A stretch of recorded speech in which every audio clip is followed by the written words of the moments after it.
एका भिकाऱ्याला 1 कोटी दिले, पण त्याने जे केलं ते पाहून मी थक्क झालो. चॅलेंज: 1 तासात 1 कोटी खर्च करा. त्या माणसाचं नाव होतं विनायक. तो रस्त्यावर राहायचा. मी त्याला 1 कोटींची बॅग दिली आणि म्हणालो, विनायक, तुझ्याकडे फक्त 60 मिनिट आहेत.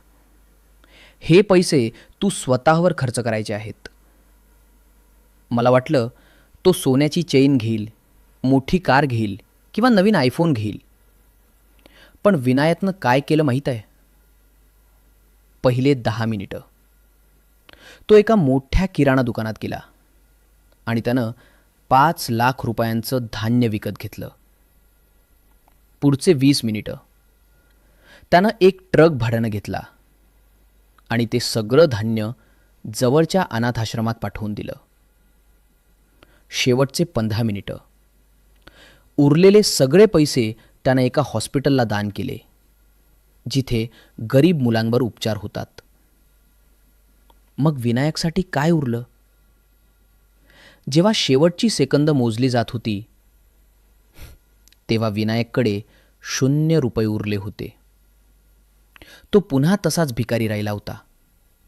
मी त्याला विचारलं, विनायक, तू वेडा आहेस का?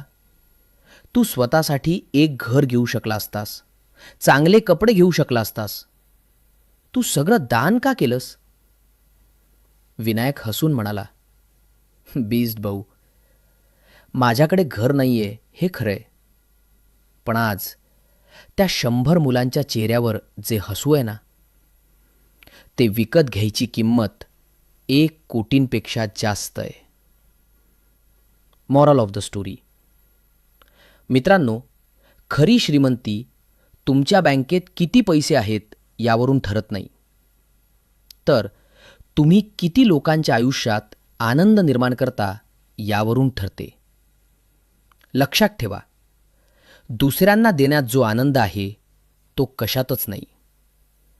गोष्ट आवडली असेल तर सबस्क्राईब करा आणि सांगा तुम्ही 1 कोटींचं काय केलं असतं.